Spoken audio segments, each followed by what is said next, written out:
Every morning at 7, Darlene Brooks lined up her 3 little pill bottles beside her coffee cup. One for blood pressure, one for cholesterol, one for her aching knees. Her doctor used to joke, "If you ever skip one, I'll hear about it from your body before you do." She never skipped, not once. But on a Tuesday in early March, her routine broke. She had ordered her refill a week before through the pharmacy app, just like always. The screen flashed pending approval. Usually, it changed to ready for pickup within a day. This time, it stayed stuck. By Friday, the pills were gone. Darlene called the pharmacy. A polite young voice answered, "Mrs. Brooks, your refill is waiting for authorization from your insurance." She frowned. "Authorization? It's the same medicine I've been taking for years." "Yes, ma'am, I see that, but the system shows a hold. It says your adherence score dropped." "My what dropped?" "Your adherence score," the clerk repeated. "It tracks how regularly you refill prescriptions." Darlene laughed, not kindly. "Well, it needs better glasses, because I never missed a refill in my life." "I understand, ma'am," the clerk said softly, "but we can't release the medication until it clears." The next morning, Darlene woke with a pounding headache. Her vision blurred around the edges. She measured her blood pressure with the home cuff. The numbers glowed red. She called her doctor's office. The nurse said, "Go pick up your medicine right now." "I can't," Darlene said. "They're holding it for approval." The nurse sounded shocked. "Holding blood pressure medication? That's not right." "I told them the same thing." Her son Carl drove over that afternoon, worried. He found his mother sitting at the kitchen table, holding her empty pill bottle like it might explain itself. "Ma," he said, "you feeling okay?" "I'm fine, just lightheaded. The system says I don't take my medicine right." Carl frowned. "The system doesn't live in this house." He opened his laptop and logged in to the pharmacy portal. The words blinked in gray letters. "Pending. Insurance review required." He clicked for details. A line at the bottom read, "Reason, low adherence score, prior authorization required." Carl muttered under his breath, "Low adherence? They must be blind." The next day, he called the insurance company. A recorded voice greeted him. "Please note that this call may be monitored for quality assurance." He pressed through 5 menus until a woman finally picked up. "Yes, Mr. Brooks, I see your mother's record. Her refill was delayed due to algorithmic review." Algorithmic review? It's an automated process that checks medication compliance and risk factors. Carl took a breath. "Ma'am, my mother is 69. She's taken the same pill every day for 10 years. What risk are we talking about?" The woman hesitated. "Sometimes the system flags patients in high variance areas for additional confirmation." "What's a high variance area?" "It means zip codes with lower refill consistency." Carl's jaw tightened. "So you're saying she's being judged by her zip code?" The woman's voice dropped to a whisper. "I didn't say that, sir, but the system makes those associations." He hung up. By Monday, Darlene's blood pressure climbed again. Her doctor phoned the pharmacy himself, pleading for an emergency refill. The pharmacist said, "I wish I could, but the system's locked. We need insurance clearance first." That night, Darlene sat on her couch, feeling the pulse in her ears. She looked at her son and said softly, "I did everything right, but now it feels like doing right doesn't matter." Carl tried to smile. "We'll fix it, Ma. We'll figure out who built that wall." Darlene shook her head slowly. "They built it for people like me. Quiet, obedient, and too tired to argue." She leaned back, eyes closed. "I just need my medicine, Carl. That's all I'm asking for. My medicine." The pharmacy had her name, her record, and her payment. But somewhere in a database, she became a risk instead of a person. When health becomes a calculation, loyalty doesn't count, only patterns do. Before bed, Darlene wrote in her small spiral notebook, "The bottle's empty. The app says wait. My heart says hurry."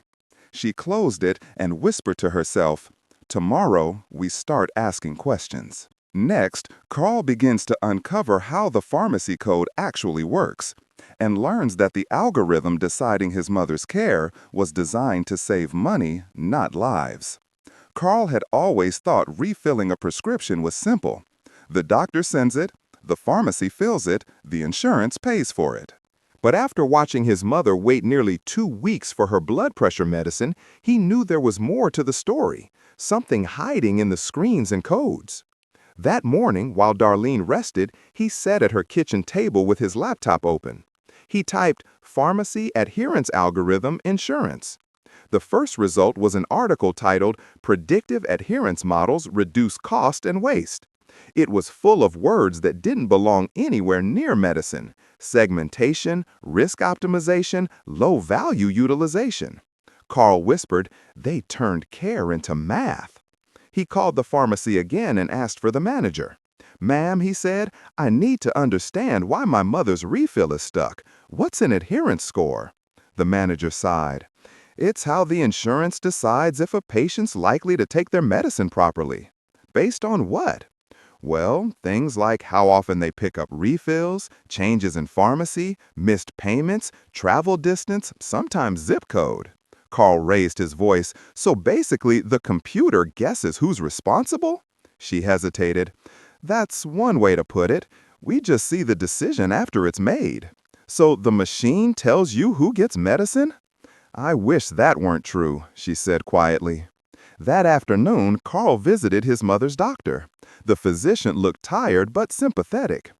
"I've seen this more and more," he said. "The system uses predictive scores from data vendors. If the score is low, it automatically flags the refill for prior authorization. Even if the patient needs it right away? Even then, it's meant to reduce waste." Carl frowned. "But it's creating risk instead." The doctor nodded. "They call it efficient care. I call it interference." He turned his monitor toward Carl and pointed to a line in the claim log. "Auto review, high cost, low adherence probability, authorization pending." Carl stared at it. "Who writes these probabilities?" "The companies that sell the software," the doctor said. "Most insurers just buy the product and let it run." When Carl got home, Darlene was sitting on the couch, her pill box still empty. He explained what he'd learned, trying to keep his voice calm. "So you're saying the computer thinks I can't be trusted with my own medicine?" she asked. "That's exactly what I'm saying." She laughed softly. "And it decided that without even meeting me." Carl nodded. "It looks at people's data, not their lives." The next day, Darlene's neighbor, Miss Geraldine, stopped by. When she heard what happened, she said, "Baby, the same thing happened to me last month. They said my refill was on hold because I missed a pickup. I was in the hospital that week." Carl felt his stomach tighten. That's not coincidence. That's a pattern. He turned to his mother. "Ma, this isn't just about you. They've built something that punishes people for being human." That evening, he made a chart in his notebook. The pharmacy code, how it decides. 1. Zip code, measures risk of missed pickup. 2. Payment gaps, flags anyone with delayed copays. 3. Travel distance, penalizes those far from pharmacies. 4. Prior delays, counts emergencies or hospital stays as non-compliance. 5. Insurance type, ranks Medicaid and Medicare lower priority for auto refills. He showed the list to Darlene. She shook her head slowly. "So being old, poor, or sick makes you less reliable to the system that's supposed to keep you alive." Carl sighed. "That's the math of it." The following morning, the pharmacy app updated again. Pending, auto review extended. Darlene stared at the words. "It's funny," she said, "how they call it automatic. It means no one feels responsible." Carl replied, "That's why they built it, so no one has to." Narrator voice. The pharmacy code wasn't a conspiracy. It was a formula. Designed to predict who might skip care, it quietly decided who got it first. It didn't ask why someone might be late. It just assumed the worst. Automation promised fairness. What it delivered was filtered compassion. That night, Darlene wrote in her notebook, "The code measures distance and dollars, not pain or patience. It knows my address, but not my heart." She closed the book and said softly, "Tomorrow, we see what else this code can hide." Next, Carl discovers what the computer got wrong, how a single storm, a single late pickup, and a single zip code turned his mother into a red flag. By the third week, Darlene's refill still hadn't arrived. Her blood pressure had climbed, her ankles were swelling, and every morning she checked the app as if it might suddenly change its mind. Pending, under review. She sighed. "I feel like I'm waiting for permission to breathe," she told Carl. He frowned. "Then let's find out what made them question you." That afternoon, he called the pharmacy again and asked to speak with someone from the authorization team. After a long hold, a woman picked up. "I just want to know," Carl said, "why my mother was marked as non-adherent." The woman sounded tired but kind. "Sir, the system pulls data from multiple sources: refill history, location, even transportation access. One missed pickup can lower the score." "One?" "Yes. And your zip code," she paused, choosing her words, "is considered high risk for medication delay." Carl blanked. "Because of our neighborhood?" "I'm sorry," she said. "I know how it sounds." He laughed bitterly. "It sounds like discrimination written in software." That night, Darlene sat in her living room, looking at the map Carl had printed from the article he found. The city was split into colors: green, yellow, red. Her block was deep red. "What's that mean?" she asked. "Green areas mean compliant zones," Carl explained. "Red ones mean high no-show risk.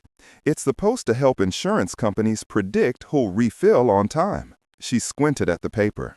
"So they think because my bus runs late and my pharmacy's 2 miles away, I'm unreliable?" "That's what the model says," Carl replied. "Well, I say it's lazy." 2 days later, Darlene's doctor called. "Mrs. Brooks, I sent another request to override the system, but it was denied again. The note says low adherence score. Verify patient reliability." She sighed. "Doctor, I'm reliable. My blood pressure isn't." He sounded frustrated. "I know. The system doesn't see context, just data points. It's math pretending to be medicine." Later that week, Carl tracked down an old colleague from college, Jasmine, who now worked in healthcare analytics. She agreed to meet him at a coffee shop. He slid a copy of the claim log across the table.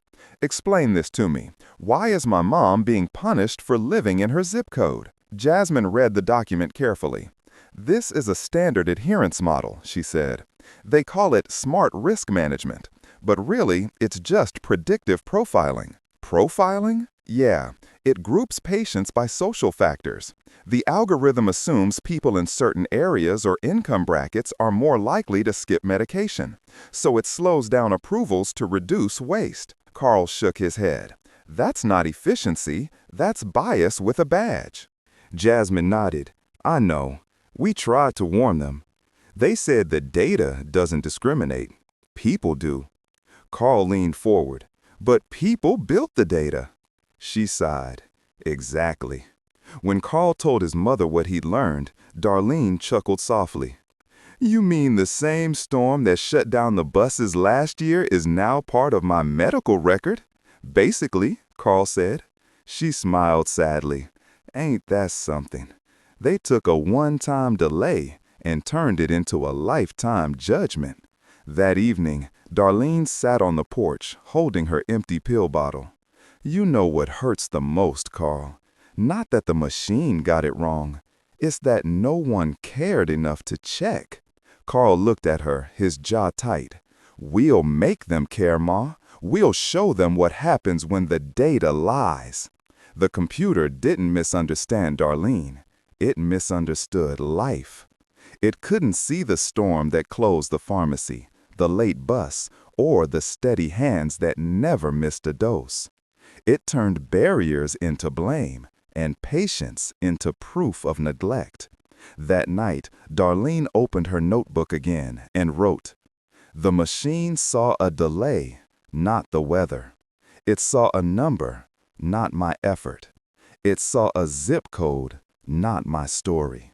She underlined the last line. Next, Carl and Darlene confront the policy itself and discover that behind every delay was a contract designed to save money by labeling loyalty as risk. Carl had reached his limit. He'd spent days calling numbers, sending emails, quoting policies to people who only knew how to repeat them back. That Monday morning, he decided to go in person. He drove his mother to the insurance office downtown, a gray building with glass walls and the slogan, "Care Made Simple." Inside, everything smelled like coffee and paperwork. They waited nearly an hour before a woman in a crisp blue blazer called their name. "Mr. Brooks, Mrs. Brooks, come on back." They sat across from her desk. She smiled politely, already typing. "I see your claim here. The system flagged your file for adherence risk." Darlene spoke first. "And what does that mean, sweetheart?" "It means," the woman began carefully, "that your prescription history showed a pattern of inconsistent pickups." Carl leaned forward. "One storm? One missed pickup? And that makes her inconsistent?" The woman's fingers paused on the keyboard. "Sir, the algorithm takes many factors into account." "Like what?" "Location, refill time, insurance type." Darlene interrupted softly. "You mean people like me?" The woman hesitated. "I didn't say that." "You didn't have to," Darlene said. Carl took a breath. "Look, my mother's been taking her medicine longer than I've been paying rent. You can't let a computer label her untrustworthy." "I understand your frustration," the woman said, eyes flicking to her screen. "But we follow plan policy." "And who wrote that policy?" Carl asked.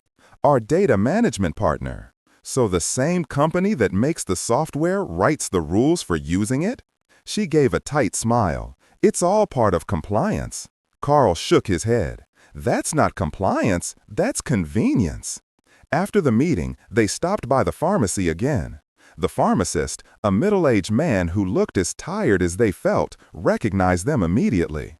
"Mrs. Brooks, I've been trying to get your refill through. The system won't let me release it without insurance approval." "Even if the doctor says I need it?" she asked. He nodded. "I could lose my license." Carl's frustration boiled over. "So everyone's hands are tied, except the machines?" The pharmacist sighed. "Exactly. It runs the schedule, the payments, even the audits. We're just here to apologize for it." That evening, Carl went home and reread every line of his mother's insurance paperwork. Hidden at the back, in small gray print, he found it. Automated utilization management may adjust access based on adherence scores calculated through proprietary algorithms. He read it aloud. Darlene blinked. "Adjust access? They make it sound like they're fixing a dial, not my life." Carl nodded. "And they call it proprietary, so no one can question how it works." The next day, Carl returned to the pharmacy to confront the manager again. "What happens if I pay cash?" he asked. The manager looked startled. "You can, but it'll be over $400. Carl whistled. "So the only way to afford care is to surrender to the code?" She gave him a weary look. "That's modern healthcare, sir. They call it predictive cost control." Carl folded his arms. "I call it rationing with better PR." That night, Darlene's blood pressure spiked again. Carl rushed her to urgent care, where a nurse hooked her up to a monitor and shook her head. "You're lucky you came in," she said. "A few more days without your meds, and this could have turned serious." Darlene smiled faintly. "The system would have been right then. I wouldn't have made it to my refill." The nurse frowned. "That's not funny." "Neither is waiting," Darlene said. Back home, Carl opened his laptop. If policy won't listen, he told his mother, we'll find someone who will. Who's that? She asked. The press, he said. You taught me the truth has better legs when it walks in public. Darlene nodded slowly. Then let's start walking. When rules are written by numbers, compassion becomes an exception form. The pharmacy code wasn't illegal. It was worse. It was accepted. Before bed, Darlene wrote her nightly note. They said it's policy. I say it's punishment disguised as paperwork. She closed the notebook gently. If the system can write me off, she whispered, then I'll write back. Next, Carl follows the paper trail, and what he finds will reveal the truth the policy tried to bury, saving money by denying medicine to those who need it most. Carl had always believed every lie left a trail. You just had to know where to look. So when his mother's refill saga stretched past 3 weeks, he stopped calling customer service lines and started digging into the fine print. He filed a request under the state's right to explanation law, asking the insurance company to disclose why the refill was denied. A week later, an envelope arrived, thin, official, and full of half-truths. The letter read, claim delayed due to predictive adherence algorithm indicating low compliance probability. Authorization deferred pending physician review. At the bottom, there was a code, LCP-17. Carl stared at it. Low compliance probability, he muttered. 3 words that mean we don't believe you. He called the company again. What's LCP-17 mean? The representative replied, that's an internal code, sir. Well, I'm an external customer, and my mother almost ended up in the hospital because of it. I understand your concern, the voice said, flat as glass, but the model uses aggregated data to protect against waste. Carl's tone hardened. You're not protecting against waste, you're rationing against people. The line went silent. Then came the practiced phrase, I'll note your feedback. That night, he showed the letter to his mother. She adjusted her glasses and read slowly. It's strange, she said. They write like they're describing a weather report, not a woman running out of breath. Carl smiled sadly. To them, you're just a number in a forecast. The next morning, he called an old friend who worked at the Daily Ledger, a small local paper. Her name was Tasha. She'd covered healthcare scandals before. He told her everything. She listened quietly, then said, send me the documents, and if you can get your hands on the software manual, we'll have something real. How would I even get that? Carl asked. Tasha chuckled. Every system leaves breadcrumbs. Start with who makes the software. That evening, Carl searched the name from the insurance paperwork, MetaSure Analytics. Their website boasted, empowering smarter coverage through data-driven adherence optimization. He clicked a presentation link marked for investors. Halfway through, one slide froze his breath. Reducing non-compliance saves up to 17% in chronic care drug costs. And below it, in smaller text, low adherence segments correlated with specific socioeconomic and geographic factors. Zip, copay consistency, travel access. Carl leaned back in his chair, stunned. They're profiling people through their zip codes to save money. He took a screenshot, then another. The next morning, Tasha called. This is gold, Carl. They're not denying care by accident. It's policy by algorithm. She asked for permission to use Darlene's case in the story. Darlene agreed, her voice calm but firm. If it keeps one person from waiting like I did, they can have my name. 2 weeks later, the headline hit the front page. The Pharmacy Code. How algorithms deny medicine to the people who need it most. The story quoted internal slides, patient accounts, and one key line from the investor deck. Predictive adherence reduces total drug spend by deprioritizing low-value refill requests. Low value. Darlene read that line over breakfast, shaking her head. Low value, she repeated. I guess I've been downgraded. Carl said quietly, "No, Mama, you've been devalued. There's a difference." That afternoon, the local TV station called for an interview.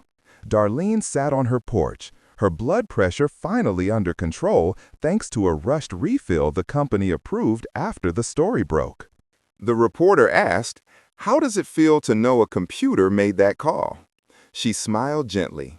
"I don't mind computers making calls. I mind when people stop answering them." A week later, Medisure Analytics issued a statement calling the article misleading. Carl printed it out anyway. He highlighted one phrase: "We continuously improve our model to ensure fairness and compliance." He showed it to Tasha. "They're already rewriting the story." She smiled. "Then we'll keep writing ours louder." Every injustice leaves paperwork behind. Contracts written in code language hidden under the promise of progress. The pharmacy code didn't fail quietly. It documented its failure, called it efficiency, and filed it for profit. That night, Darlene opened her notebook again. "They said my refill was low value." Funny how life becomes cheap when it's measured by savings. She closed the book softly. "Let's see how they value a headline," she whispered. Next, the story spreads, from one pharmacy to hundreds. Darlene's name becomes a rallying cry for older patients across the country who have been quietly scored out of their medicine. The week the story broke, Carl's phone never stopped ringing. At first, it was neighbors from church. "They did that to me too," one woman said. "My diabetes medicine took 3 weeks to come." Then came strangers, men and women from other cities who had seen the headline, "The Pharmacy Code," online. One man from Detroit wrote, "My mother's refill said pending for 19 days. She ended up in the ER." Another message read, "They told me my insurance was optimizing care. I thought that meant better care." By Friday, Carl had a spreadsheet full of names, 78 people, all with the same story. That Sunday, Pastor Ellis invited Darlene to speak after service. The church was packed. Word had spread fast. Darlene stood at the pulpit, her voice steady but soft. "I'm not a doctor or a politician," she said. "I'm just a woman who ran out of medicine. And when I asked why, they said a computer didn't trust me. But I never asked for its trust. I asked for my pills." The congregation nodded, murmuring. Some wiped tears. Others raised their hands and said, "Amen." When she finished, the pastor said, "Mrs. Brooks, you didn't just refill your prescription. You refilled our courage." That same week, the Ledger published a follow-up. Thousands of patients may be flagged by insurance algorithms. Reporters found that Medisure Analytics had contracts with more than 200 insurance plans across 14 states. Each used the same predictive model, the same adherence score. And in every state, the same pattern appeared. Denials clustered in zip codes with mostly Black, Latino, or low-income seniors. The news spread fast. TV stations ran the story. Advocacy groups called for hearings. Carl's phone buzzed nonstop. "This is what happens," he told his mother, "when people start comparing notes." By mid-week, a national health network invited Darlene for an interview. Sitting under the bright lights, she looked calm, almost teacher-like. The host asked, "Mrs. Brooks, what do you want people to understand about what happened to you?" She thought for a moment, then said, "They say it's just data. But behind every data point is a person. Behind every delay, a heartbeat. They call it predictive. I call it presumptive." The studio went silent. Then the audience clapped quietly, like a prayer. Within days, senators announced an inquiry into insurance algorithms. The Department of Health's Office for Civil Rights opened a formal review. Measure issued another statement. "We stand by our technology's commitment to equitable care." But leaked emails told a different story. Executives congratulating each other for reducing high-cost refill rates by 22% in underperforming populations. Underperforming. That word landed in Carl's gut like a stone. He read it aloud to his mother. "That's what they called you." Darlene shook her head. "Baby, I've been called worse, but never by someone who never met me." The following Sunday, the church's fellowship hall turned into a pop-up clinic. Volunteers helped seniors check their refill records, file complaints, and learn how to request written explanations. A retired nurse taped a sign to the wall. "Ask why. Ask twice. You paid for that right." Darlene smiled when she saw it. "That's better than any sermon," she said. A week later, Tasha from the Ledger called with news. Congress just announced hearings on AI in insurance approvals. They want case studies, starting with yours. Carl froze. "They're actually listening?" Tasha laughed. "For now, but you know how it goes. We have to keep the pressure on." Darlene nodded when he told her. "Then let's keep talking until they get tired of hearing us." It started with one missing bottle. Now it was hundreds, each a life paused by prediction. The pharmacy code wasn't a glitch. It was a mirror reflecting who the system trusted least. And for once, that reflection made the country look twice. That night, Darlene sat on her porch with her notebook. She wrote slowly, carefully. "They called us underperforming." Maybe that's true, if you measure performance by silence. But we've learned to speak, loud and steady. She underlined the last two words and smiled. Next, Carl and Darlene bring their story to the halls of power, where a hearing on Capitol Hill turns one woman's denied refill into a national demand for human oversight in every pharmacy system. 2 months after the story broke, Darlene found herself walking through the wide marble halls of the U.S. Capitol. She had never been on a plane before, never stood in a building so tall it made her neck ache. She clutched her small purse with both hands, the same one she'd carried to church for 20 years. Inside was a folded piece of paper that read, "My name is Darlene Brooks, and I just wanted my medicine." Carl walked beside her, suit pressed, expression serious. "You ready, Ma?" She smiled. "Honey, I was born ready. Just didn't know I'd be ready for this." The hearing room was full. Reporters, advocates, and company executives filled the rows. At the front sat a panel of senators and representatives. A large sign on the wall read, "Hearing on Algorithmic Bias in Healthcare Access." When it was her turn to speak, Darlene adjusted the microphone. "My name is Darlene Brooks," she said softly. "I'm 69 years old. I take medicine every day to stay alive. Last year, the system decided I didn't deserve it." A murmur rippled through the room. I called, I waited, I prayed. But every answer I got started with, "The computer says." No one said, "I'm sorry." No one said, "We'll fix it." The computer decided I was unreliable because my bus runs late and my zip code isn't rich. That's not technology, that's cruelty with code. She held up her notebook. I wrote everything down because I didn't want to forget how it felt to beg for something I'd already earned. The room fell silent. Even the senators looked down. After her testimony, Carl spoke.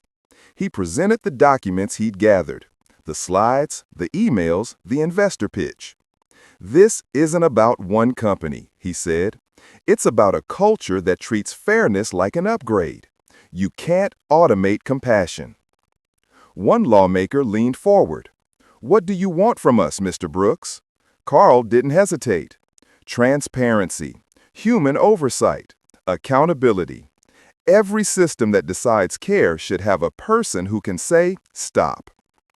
The audience applauded quietly, the sound small but powerful. A few months later, the Patient Fair Access Act was introduced. It required all healthcare algorithms to disclose the variables they used to make decisions, and to prove those variables didn't discriminate. It also required that any denied claim for life-sustaining medication must be reviewed by a human within 48 hours. The press started calling it the Brooks Rule. Darlene laughed when she saw the headline. "Lord, they done made a rule with my name on it. You think it comes with a discount card?" Carl chuckled. "You earned it, Ma, every word of it." Soon, pharmacies across the country began displaying new signs. "Refilled Nalays? You have the right to a human review." On the pharmacy apps, new text appeared under every pending order. "This decision has been checked by a human representative." When Darlene saw it for the first time, she smiled. "That's what I call progress you can read." The Equal Access Coalition invited her to join as a senior advisor. She didn't know what that meant at first, but Carl told her, "It means they'll actually listen to you now." So she did what she'd always done best. She taught. She spoke at town halls, on local radio, even at a senior center in Detroit via video call. Her message was always simple.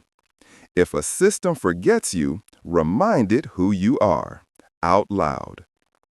A year after the hearing, Medisure Analytics announced a complete redesign of its algorithm. It would now include contextual fairness variables. When reporters asked what inspired the change, the CEO said, "A woman named Darlene Brooks taught us that medicine without humanity is just math." Carl read the quote out loud. Darlene grinned.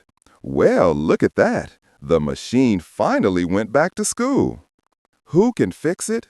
The people who refuse to wait for permission. How can they fix it? By asking the simplest question every system hates. Who decided this was fair? That night, Darlene wrote her final note before bed. "They gave me a rule. I gave them a reason. The system still speaks in numbers, but now it has to answer to names." She closed her notebook and whispered, "Now, maybe nobody else has to beg for their medicine." Next, Darlene returns home, to her pharmacy, her kitchen table, her notebook, where the refill finally arrives on time. But what she finds isn't just a bottle of pills. It's proof that persistence can rewrite the code of care. A year later, Darlene Brooks stood once again at the same pharmacy counter where everything had begun. Same beige walls, same scent of sanitizer and paper receipts. But this time, she wasn't holding her breath.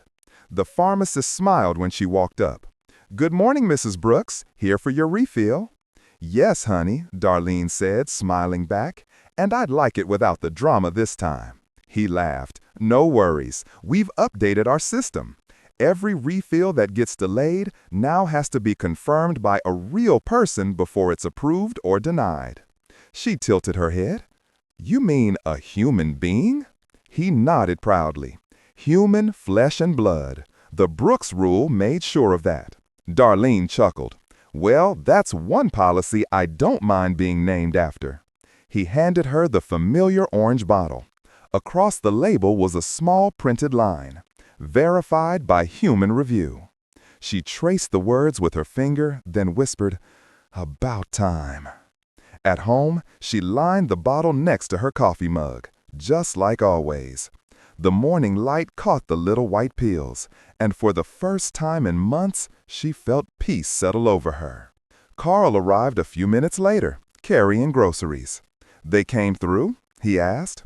"Right on schedule," Darlene said. "The machine even had manners this time." He laughed. "Guess it finally learned how to say please and thank you." She poured them both coffee. "You know, son, I used to think I was just unlucky. Turns out I was just early. I met the problem before the world knew its name."